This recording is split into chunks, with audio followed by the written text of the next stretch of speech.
Hello friends, जय माँ बगला की जयंती। पूरी रात पूजे में बैठे थे। आज सुबह माँ का श्रृंगार हुआ है। दोनों बेटियों ने अच्छे से अपनी माँ का दर्शन किया, नानी का दर्शन किया, क्योंकि हमारे लिए, मेरी तो विंध्यवासिनी माँ है तो उनकी तो नानी है। सबने बहुत अच्छे से दर्शन किया और सारी पूजा हुई। आज कुछ ऐसी बात पता चली है जो शायद ही कोई सोच सकता है, असोचनीय है। लेकिन कहते हैं ना, ऊपर वाली की लाठी में आवाज़ नहीं है। कुछ ऐसा सच सामने आता है जो कोई बता नहीं कर सकता। लेकिन मैं ज़्यादा कुछ बोलूँगी नहीं, अब मैं कुछ करके दिखाऊंगी, क्योंकि बार बार बोलने से, करने से किसी को फ़र्क नहीं पड़ता, ये तो मुझे पता है। लेकिन जब उसके घर में नुकसान होगा तो फ़र्क पड़ेगा। तो सबसे पहले आज मेरी विंध्यवासिनी माँ का मैसेज सुनो। उन्होंने यही कहा है। रात को जब मैं पूजा में बैठी थी, मैंने बोला, माँ मैंने शायद अपनी ज़िंदगी में कभी बांटने से पीछे नहीं हटी हूँ, कम नहीं करी हूँ। तेरे नाम से हमेशा लोगों को बांटा है। आखिर क्यों ऐसा सब करते हैं बार बार। माँ ने यही कहा, तू चिंता मत कर। ये जो लोग भी इस तरह की कारस्तानी कर रहे हैं, जो लोग भी इस तरह से बार बार अड़ंगा डाल रहे हैं, जिन लोगों को बड़ा शौक हो गया है डॉन बनने का, ये बनने का, जो लोग हमेशा सोचते हैं कि अरे ये हमारा क्या बिगाड़ लेगी, सिर्फ बक बक बक करती है, बल्कि तू जो वीडियो बनाती है तो उनको मज़ा आता है सब बातें सुन के। इस अमावस्या तक उनके घर में एक मौत होगी, एक जवान खून की मौत होगी, जो कि उनसे बर्दाश्त के काबिल नहीं होगा। उन लोगों से बर्दाश्त नहीं होगा कि ये हो गया। गलत लोगों का साथ देने वालों के साथ गलत इस बार होगा, क्योंकि इन लोगों को आदत हो गई है। लेकिन मैंने माँ से कहा, माँ इनके घर में मौत होके क्या फ़ायदा। ये लोग तो खुद ही अपने घर में लोगों को इंजेक्शन दे के, हॉस्पिटल में इंजेक्शन दे के मरवा देते हैं कि घर की इज्जत ना जाए। लोगों को दिन दहाड़े रोड पे मरवा देते हैं। तो बोलती है, माँ ने बोला वो चाहते नहीं थे ना, जो उनके दिल के अजीज़ हैं, जो एकदम दिल के लगे, जब उनके साथ कुछ होगा तो पता चलेगा ना। अभी सबसे बड़ी बात ये खुली है कि आजकल मैंने सुना है कि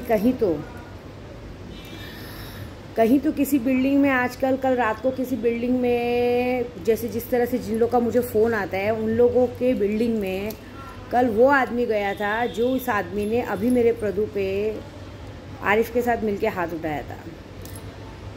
कोई बात नहीं, लेकिन मैंने ये सोचा है कि आजकल बिल्डिंगों में ड्रग्स डीलर लोग क्या कर रहे हैं आधा घंटा।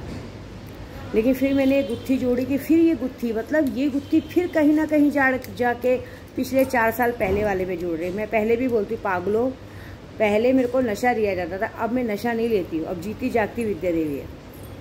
मैंने आज सुबह ही कुलदेवी बांध दी है, सबकी कुलदेवी बांध दी है। अब कुलदेवी बांधने के बाद कुलदेवी या तो मैं छुड़ाऊँगी या मेरी माँ विंध्यवासिनी खुद छूटेंगी, तब आएंगी।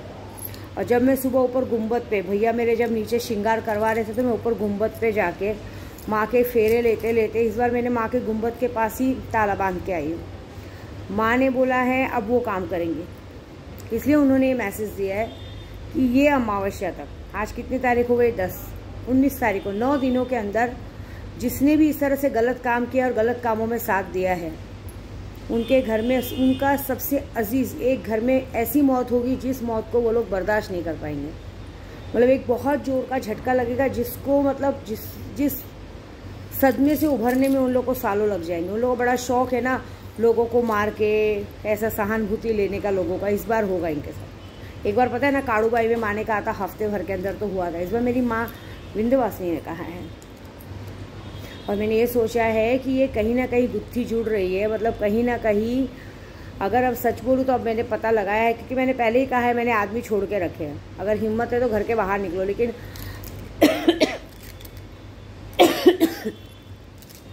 उसी में मुझे किसी ने बताया कि माँ, आपकी वीडियो में जो एक आदमी है ब्लू शर्ट वाला, वो आदमी रात को 10 बजे एक बिल्डिंग के अंदर घुसा है। आधा घंटा आपने हमें जहाँ खड़े रहने को कहा है, हम खड़े हैं, और आधा घंटा उस बिल्डिंग के अंदर घुसा है। अब ये तो नहीं पता कौन से घर में गया, लेकिन जहाँ तक मैं उस बिल्डिंग में जाती हूँ सब के सब NRI है।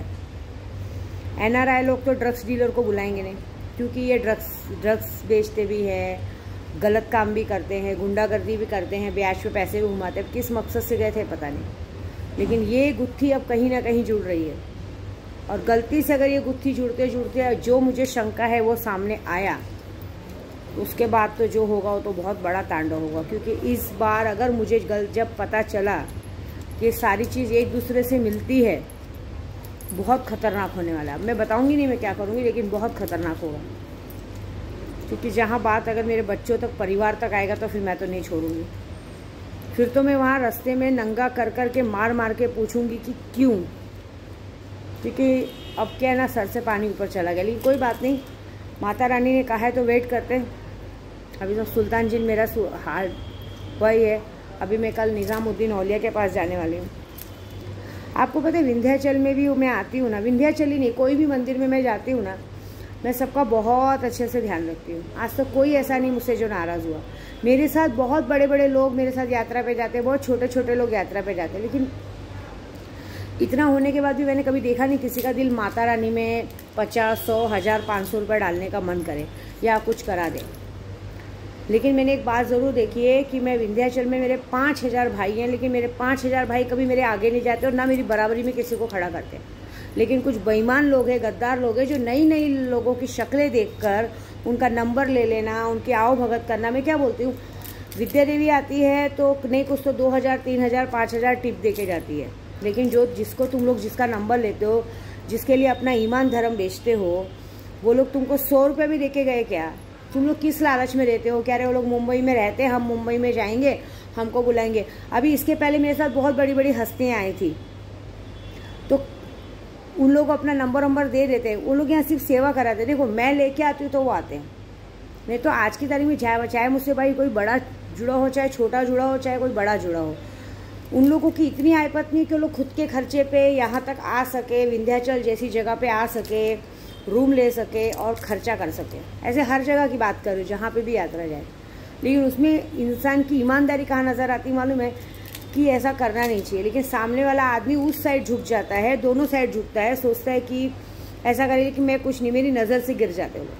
तो मैंने ये सोचा है, मैंने अपनी विंध्यवासिनी माँ को बताया कि माँ अब ये क्या है, मैंने अपने प्यार और सम्मान में, इज्जत में तो कोई कमी नहीं दी, फिर ये क्या कर रहे? तो माँ बोली तू चिंता क्यों कर रही है, अमावस्या तक तो रुक, पता चलेगा तुझे भी। ये घर तेरा है, ये विंध्याचल तेरा है, मैं तेरी हूँ, तेरे 5000 भाई तेरे। मेरे 5000 भाइयों ने कभी मेरी बराबरी किसी के साथ नहीं की। आपको सच बोलूँ, उस दिन जब मैं नोटों का हार बना रही थी, कुछ बेईमान नमक हराम लोग ऐसे हैं कि मैं अपने भाइयों के लिए नोट बना रही हूँ, फिर भी मुझे आके बोलता है क्या ज़रूरत है 10 की 20 की नोट बनाओ। अरे तुम्हें क्या करना है, मैं 100 की बनाऊँ, 1000 की बनाऊँ, 2000 की बनाऊँ, तुम्हारी जो औकात है तुम उसमें काम करो को देखो ना। मतलब ये बिन पेंदी के लोटे होते, दोनों साइड ढुलकते हैं, वहाँ पे भी अच्छे बनते हैं, यहाँ पे भी अच्छे बनते हैं। लेकिन ये भूल जाते हैं कि हम अगर इधर बैठा सकते हैं तो ज़मीन पे भी ला सकते हैं। और विद्या देवी तो थूका हुआ चटाती है। मैंने बस माँ को ये कहा है कि जिन लोगों ने ये हरकत की, दोबारा मैं जब विंध्याचल आऊँ तो इन लोगों की शक्ल मुझे यहाँ नहीं दिखनी चाहिए। इन लोगों को बड़ा शौक है ना नंबर लेने का, और कुछ लोगों को जिनको मैं यहाँ लेके आती हूँ उनको बड़ा शौक है नंबर बांटने का। अरे तुम्हारी औकात 10 रुपये रखने की नहीं है जेब में, तुम लोग सारा मंदिर में जाके माता रानी को 100 रुपये का फूल नहीं चढ़ाते हो और अपनी दादागिरी दिखाते हो। तुम लोग की औकात है क्या? तुम्हारी औकात है दूसरों को लूट के खाने की, बैठने की, तुम लोग यहाँ के दिखा रहे हो। लेकिन क्या नहीं, इन लोगों को समझ में नहीं आएगा। और मुझे किसी से शिकायत भी नहीं करनी है, क्योंकि मेरे भाई सर आँखों पे। मैं बस अपने यही मैसेज पहुँचाना चाहती हूँ विंध्याचल में पूरे भाइयों तक, सब तक, ये कि बस अपनी आंखें कान नाक खुला रखो, क्योंकि आप जिस पे बहुत ज़्यादा भरोसा करते हो वो एक्चुअली में गद्दार है। वो दोनों शायद बिन पेंदी के लोटे के जैसा करके, हो सकता है कि एक टाइम आप हम दोनों भाइयों बहनों में झगड़ा लाने की कोशिश करें। मैं तो ज़िंदगी में कभी झगड़ा करूँगी नहीं, क्योंकि ये मेरा मायका है। लेकिन मैं किसी का नाम भी नहीं लूँगी। हाँ, लेकिन ये 19 तारीख तक जब सबके घर में हादसा होगा तब खुद ब खुद पता चल जाएगा। और दूसरी बात, ये तो माँ है ये तो किसी को बर्दाश्त नहीं करते। अगर मैं तो इनकी बेटी हूँ, और सच बोलूँ बचपन से आज तक देखा है, मेरे लिए तो ये किसी के लिए, मेरे आगे ये किसी का नहीं सोचती है। जहाँ मेरी बात आ जाती है तो फिर ये किसी का नहीं सोचती है। तो जब इन्होंने ये बात कही है तो देखिए 9 दिन में किसके घर में किसकी जान जाती है। बस, जय माता दी।